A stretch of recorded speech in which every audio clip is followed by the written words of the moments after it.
Dan selanjutnya insya Allah akan dipaparkan oleh Ustadz Rahyadi Anwar.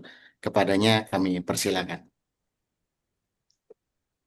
Terima kasih Mas Evan. Assalamualaikum warahmatullahi wabarakatuh.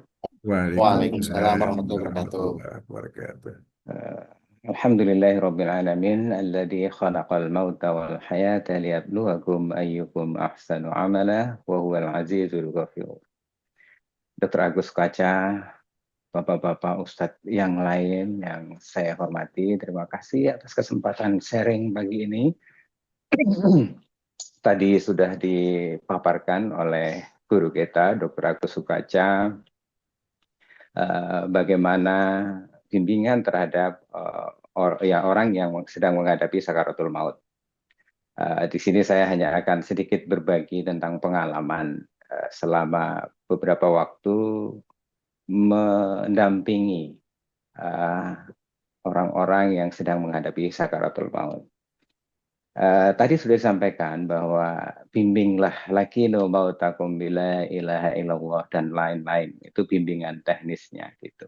Tetapi sebelum masuk ke sana, saya kira kita perlu pahami dulu apa yang dialami oleh orang-orang yang sedang menghadapi sakaratul maut.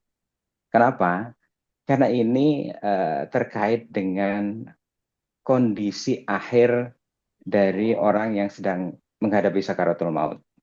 Kita tahu bahwa ada orang yang sakaratul mautnya cepat, ada juga orang yang sakaratul mautnya lama. Kemudian secara ekspresi ada juga orang yang sakaratul mautnya dengan tenang sekali, dengan tarikan sekali nafas, kemudian mengucapkan la ilaha illallah. Ada yang seperti itu. Tetapi ada yang gelisah seperti menunggu sesuatu atau gelisah, ada juga yang ngigau kemudian dia mengucapkan kata-kata yang biasa dia ucapkan atau menyebutkan sesuatu yang menjadi kebiasaannya dia gitu. Nah, ada juga yang sakaratul maut itu diakhiri dengan senyuman. Ada juga yang damai seperti tertidur. Dan juga ada juga yang banyak nih yang kami hadapi dulu, yang kami temui itu kebanyakan mereka seperti orang ketakutan atau kesakitan. Ini harus kita pahami, Bapak Ibu sekalian. Ternyata ini berkaitan dengan apa yang sedang dialami oleh orang yang menghadapi sakaratul maut itu. Apa hal-hal yang dialami oleh orang-orang yang sakaratul maut itu? Berbagai referensi saya kira nanti bisa diperdalam oleh tuan-tuan guru semuanya, ustadz semuanya, bahwa orang yang sakaratul maut itu dia sedang mengalami sakit yang konon sakitnya luar biasa. Sehingga Rasulullah pun sempat mengaduh ketika dalam proses sakaratul mautnya. Itu yang pertama. Kemudian yang kedua yang dia eh,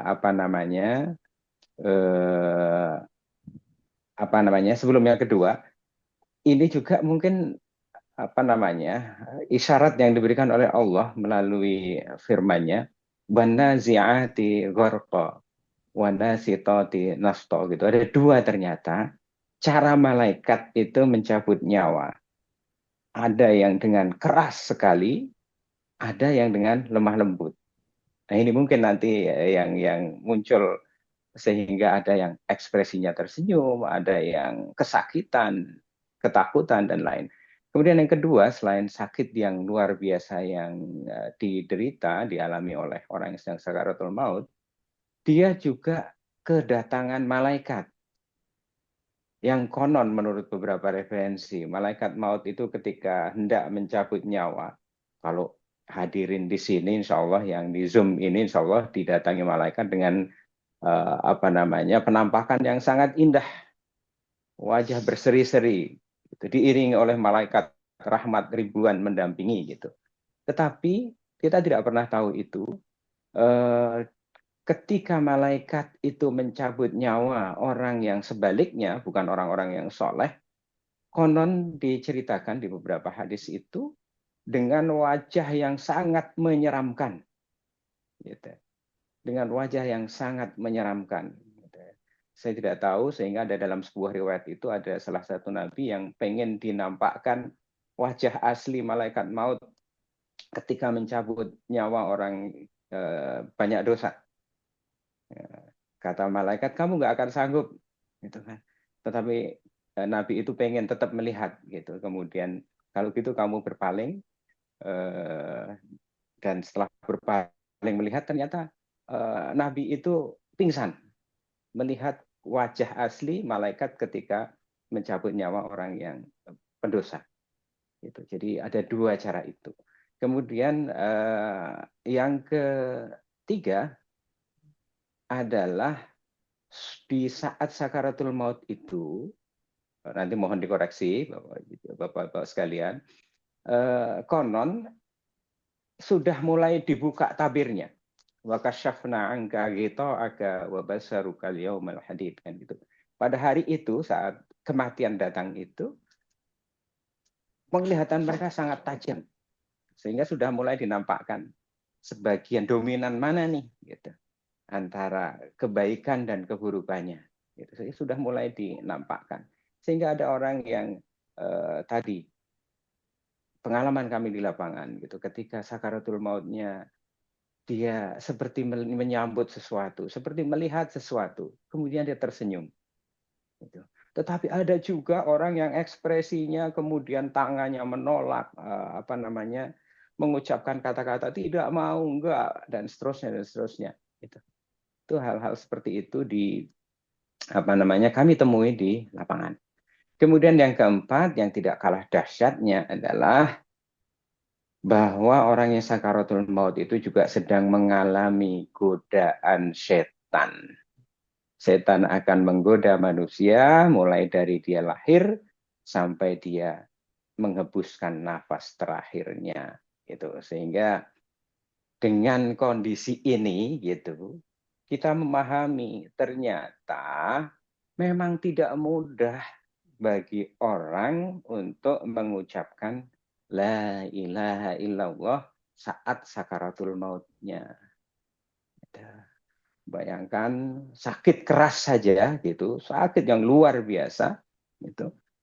Kemudian di saat itu kita apa namanya suruh mengucapkan kalimat-kalimat thayyibah, itu tidak mudah, gitu. Apalagi ini mengalami apa namanya hal luar biasa, lebih dari satu, gitu.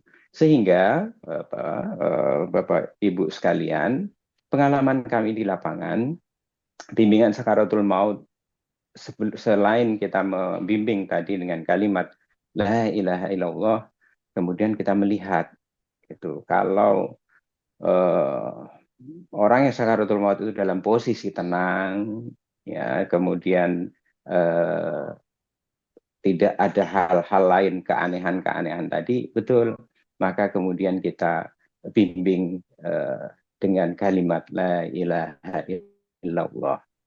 Kami selalu menyampaikan seperti apa yang disampaikan oleh Rasulullah SAW untuk membimbing dengan kalimat la ilaha illallah. Bisa atau tidak orang itu kemudian mengikuti bimbingan kita bukan wilayah kita, gitu. Karena kuncinya bukan di kata Allahnya saja, menurut kami kuncinya adalah ada di kalimat la ilaha illallah. Dan ketika kita bisa mengucapkan la ilaha illallahnya itu, maka itulah yang kemudian mangkana akhiruhu kalamihi la ilaha illallah takhalal jannah. Itu yang kemudian dijamin oleh Allah untuk masuk surganya, gitu. Nah, Bapak Ibu sekalian, kondisi-kondisi tadi, ya, ada yang di apa namanya, ada yang cepat prosesnya sakaratul maut itu. Ini apa namanya pelajaran buat kami yang mengalami langsung. Jadi hari Senin kemarin kami kehilangan seorang driver yang luar biasa. Beliau driver di Rumah Sakit Umum Muhammadiyah Siti Aminah Bumiayu. Hari Ahadnya kami masih ngaji Ahad pagi bersama di Masjid Muhammadiyah Arwantai Puri. Kemudian beliau hari Senin pagi subuh beliau rutin memang sholat subuh apa namanya adzan subuh, kemudian qomat beliau. Nah, setelah ritual subuh selesai, beliau memang sedang merawat ibundanya tercinta. Ibundanya tercinta. Rutinitas beliau seperti ini. Jadi sholat subuh beliau selalu jadi muadzin, kemudian qomat, kemudian pulang, kemudian tentu saja ngaji dan lain sebagainya. Dan rutinitas beliau adalah setelah semua selesai, beliau bersiap ke pasar untuk kulakan dagangan ibunya, karena ibunya sudah tidak bisa beraktivitas. Jadi hanya nunggu di rumah. Pagi itu, gitu, beliau sudah bersiap untuk pergi ke pasar, belanja ke pasar. Beliau pamit izin ke ibunya. Nah, pas sedang salaman dengan ibunya, kemudian beliau ngerasa nyesek.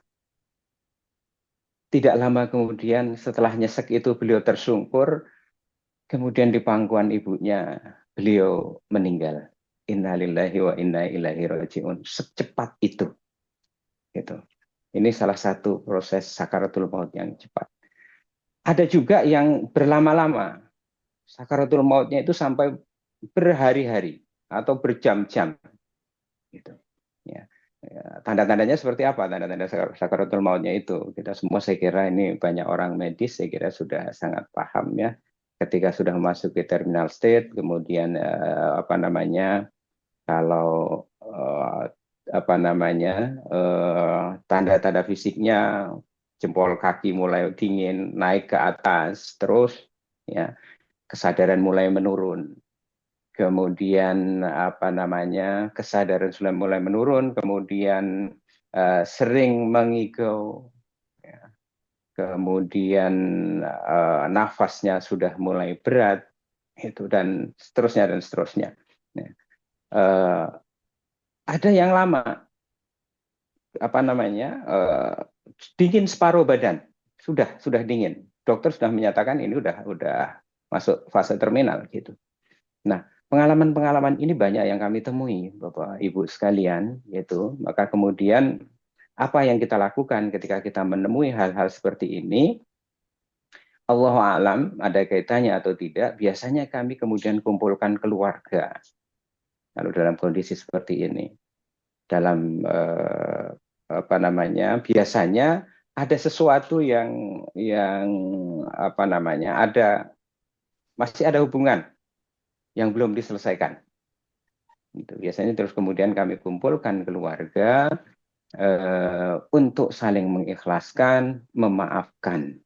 Nah, kalau diyakini, seperti kami dulu beberapa kali nemuin di Cempaka Putih gitu ya, bahwa diyakini nih orang ini punya pegangan sehingga susah matinya, nah, ada yang meyakini hal-hal seperti itu, maka kemudian kita ajak untuk taubat, walaupun dia tidak bisa respon, tetapi kita bisikkan di telinganya, kita taubat, kita istighfar dan seterusnya.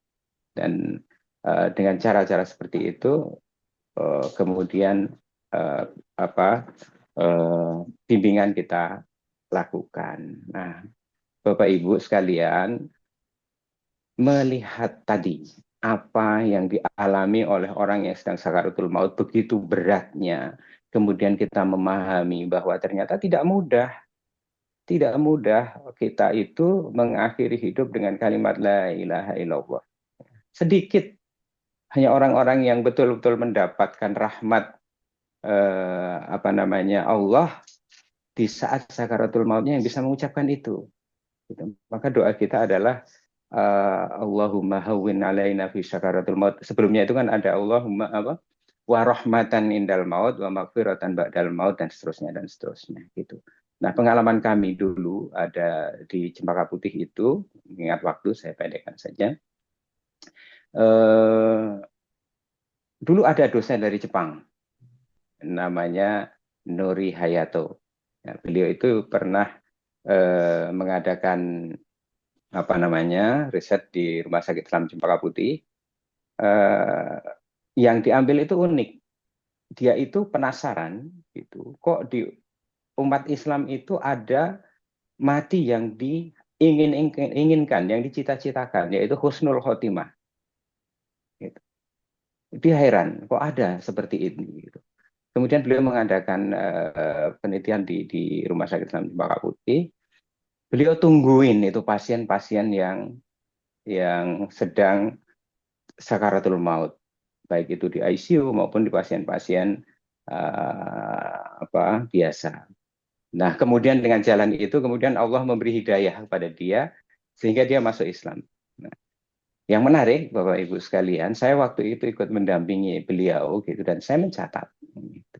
Dari sekian pasien yang beliau teliti itu, ternyata yang bisa mengucapkan La ilaha illallah ketika sakaratul mautnya itu tidak banyak. Ini semua pasien Islam yang diteliti, pasien orang Islam. Gitu. Ternyata dari sekian itu yang bisa mengucapkan la ilaha illallah ketika sakaratul mautnya itu tidak lebih dari 7%. Gitu. Ya, tidak peduli itu ustadz, orang biasa dan lain sebagainya gitu. Bahkan kami temui itu banyak sekali orang-orang yang kita tidak sangka gitu. Dia bisa mengucapkan kalimat la ilaha illallah dengan mudahnya, dengan lancarnya gitu.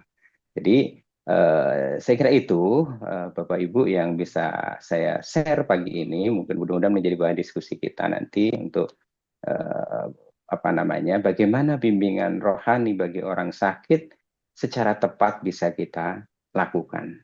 Ya, saya kira itu Mas Ikhwan, Dr. Agus Sukaja yang bisa saya share pagi ini. Mudah-mudahan kita menjadi pelajaran buat kita semuanya. Dan yang paling penting dari yang saya sampaikan ini bisa menjadi tambahan ilmu nanti diskusi-diskusinya berkembang. Terima kasih. Assalamualaikum warahmatullahi wabarakatuh.